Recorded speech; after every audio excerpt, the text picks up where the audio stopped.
Welcome to Save As Ability, a podcast to educate and inform you about disability employment issues. My name is David Darkangelo, and I'm your disability policy expert. Hello once again, everybody. It's David Darkangelo back with another episode of Save As Ability. We've been getting a great response. Please help us keep it going. Like, subscribe, share, comment. Give us your thoughts on how we're doing here and future episodes you'd like to see or topics, whatever the case may be. Let us know. We enjoy hearing from you. We do still have a few buttons left, a few Save As Ability buttons. We're all in various states of ability, as we've been saying all along. And somebody with high ability that I know personally from our time together previously is Owen Devlin. We're going to have him as our guest today. We're going to be talking a little bit about internships and the value they play in the employment process, really for everybody, but particularly for people with disabilities. So with that, we'll welcome in Owen. Owen, how you doing today? I'm well. Thank you so much for having me on. I really appreciate it. Good to be here. Well, it's great to have you. Maybe you can tell our viewers a little bit about you, and then we'll get into some of the things that we think are keys to internship success and how that can lead to employment opportunities. Sure. So right now I'm actually in my last year at Suffolk University in Boston, majoring in broadcast journalism. I really enjoy it. And ultimately I aspire to work in the industry as a reporter in local news. You know, I love writing and interviewing. I have a passion for meeting new people and hearing their stories. So I really hope that I can kind of be in that position where I can bring all of my strengths together in that one area. And I look forward to to graduation, to graduating in May of this year. So I'm looking forward to it, and I'm optimistic that things are hopefully gonna work out well. Well, I think they will. And we worked together at when I was the commissioner of the Massachusetts Commission for the Blind. You were one of our interns, and I know you worked in our communication department with great success, and you were really a star for us. So tell us a little bit about some of how because I know that's not your only experience that you've had. Tell us a little bit about some of your experiences and how you think that's positioning you well for employment success.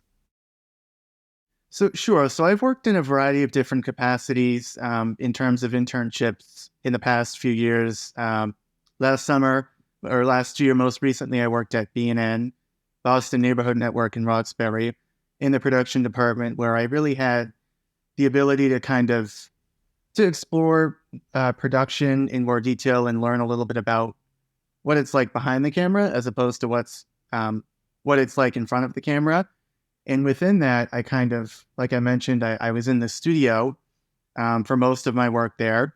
And, it's a public access TV station. So I helped out with all of the TV shows, and I had the opportunity to really collaborate with producers in terms of how they wanted their show to run, what they wanted things to look like in terms of the camera positions and the audio and things like that. And like I mentioned, I kind of got some exposure within that, just being in the studio sort of and I developed a better understanding of how important those aspects really are in terms of putting everything together. You want your audio to sound really good, and you want your cameras to be positioned in a very satisfactory way so that things run smoothly and things run well. And within that, I did have an opportunity to work in the news department a little bit, in addition to the production work I did there. So they have a weekly news program that they run every Fridays. So I was able to kind of work behind the scenes on that and provide some input of how I thought it looked and how I thought it should be, kind of how each episode should run. And that was really interesting for me. And I also was able to go on a shoot for one of their, just one of the stories they did as part of their news program, their news broadcasting on their website. And that was really interesting too. So that being said, I think I got a lot of exposure in different areas. And that was really my first internship that I had that was kind of related to the field I'm interested in going into and the career I'm interested in kind of pursuing after graduation. in TV news. And I think I got a lot of just great exposure and, a lot of transferable skills that that I know I've learned from that experience that I can hopefully apply to when I'm in the field working one day. All right, And great. I've Well, also that's had some terrific. experience. Uh, yeah. And Yeah, I've I was also just had going to some say, if you wanted to experience. go into any other experiences that you think. Yeah. So I've had some experience prior to that, where, as you mentioned, I worked at the Mass Commission for the Blind, and I also worked at the Massachusetts Department of Transportation, and that was really interesting as well. And that was a little bit different from my work at BNN, but I did get some kind of exposure to an office environment, and I learned a lot about, what it takes to um, kind of run a successful. I worked in HR mainly for MassDOT, and then I worked as you mentioned, I worked in the communication department mainly for the Mass Commission, and I worked on some various projects in both of those internships, and I've kind of learned a lot about the importance of meeting deadlines and really the importance of, being an advocate as a person with a disability myself and kind of meeting those deadlines and how important all of that is. All right. So what do you think if you had to tell somebody who's listening, a fellow intern, like somebody peer to you, or a parent or a brother or a neighbor or somebody else associated with a person with a disability, about internships, what's your overall recommendation to them? I would say to use all of the connections you have. And that is a really big way for me of how I really ended up finding the internships. How I found the internships I have had in the past. I've used all of my connections. In addition to, I would suggest definitely looking extensively for that internship or that position that you really want, that really that you think will really help you in the long run.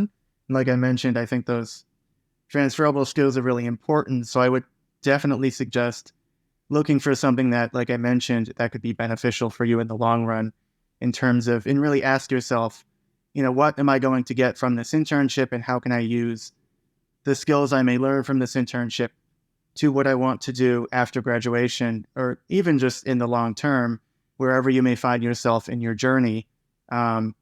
And I think that, like I mentioned, using those connections is really, for me, I think that's a really pertinent thing. In my experience, I've been able to land internships, like I've mentioned, from that, but also the traditional going on to whether it be LinkedIn, Indeed, or a job searching website, and really applying and expressing how much an interest I have in the position or the internship and how much I really want it. So those are the main two things I would suggest. And I would also say to just not be afraid to challenge yourself and go outside of your comfort zone, especially if you're looking to apply to a position or if you're really interested in something that you may have not tried before. I think that's really important as well. All right, great. So I'm hearing three big themes here. One, it helps you network. Internships help you network. They help you build, because that's how you're going to get into a job, right? Is you're going to be able to Exactly. find an unpublicized job opportunity. That's really one of the best ways to be able to find a position. So I'm hearing that. Also, I'm hearing you're getting the great experience, the practical hands-on experience, so you feel confident. You can do the job. You can read up on it. If you do think there's a deficiency in some area, while you're not in the studio, you can do things so that the next time you're in the studio, know what button to push or what to do. I'm hearing that as well. But then really the other thing is just the path to it, right? Exactly. And like you mentioned, I think you bring up a great point in that, you expanding and making those connections last is really important. I know in my experience, I've had all of the connections that I've developed throughout my internship journey and my academic journey. I really try and maintain those connections because and I've been told this as well, like that can be really valuable as you continue in your journey. If you're looking for a specific job or if you're looking to 100%. go. I still keep in touch with the people I had at my first internship. That's awesome. Right. So, all right, Owen, as we begin to wrap up here, any final words of advice here, and tell us where you're going to be in 6 months from now? Are you going to follow up with us once you've landed your big job? Or are you going to forget the little people here? I will not. David, you are someone in all of my connections. You especially are someone that I will maintain contact with as I go in my career for sure. I've really enjoyed getting to know you. And you're just you're a great person, and I love your mission and what you're doing now. And that goes for, all of my connections. I intend to to keep those as much as I can and to stay in contact with all of them as I go in my journey. And I want to add one last kind of comment, if that's okay, before we wrap up, to kind of piggyback off of what I was saying before. I think that, I really love your mission. And I think in the first episode, you had said that the word disability really implies challenge. And that can have a negative correlation for some people when they think about it from that, in that way, from that perspective. But I really like how, your podcast is Save as Ability. And I really love how the title, because I think that ability is really emphasizing that, what can a person, the good things and the assets and the strengths, especially that people with disabilities can bring to organizations, but also in their personal lives as well. So I think it's really important and I'm glad that you're emphasizing, the ability as opposed to the disability. Well, thank you, Owen. That's me. I'm a positive person. I think the focus should be on ability because we all have ability and we're all in various states of ability. So you have tremendous talent and ability. I know we're going to be hearing more from you. So I want to thank you for joining us as we're wrapping up here. Thank everybody for joining in. And please, again, like, subscribe, share, comment. And we've got a few of the Save as Ability buttons left. We're going to be coming up with another design as well. So stay tuned for that. But thank you, everybody, for joining. It's David Darkangelo, Save as Ability. I hope you have a great day. For more information about disability employment issues, please visit our website, disabilityemploymentsolutions.com. The Save as Ability podcast is available on Apple Podcasts, Spotify, our YouTube channel at Disability Policy Expert, or wherever you stream your podcasts. Subscribe, stream, rate, and review our shows. Your ratings and reviews help our show reach new audiences. Produced by Pod Pro Entertainment. Save as Ability lives within a network of podcasts located at podproentertainment.com. #TheNewRadio. Again, my name is David Darkangelo, and I'm your disability policy expert. Until next time, thank you. I hope you have a great day.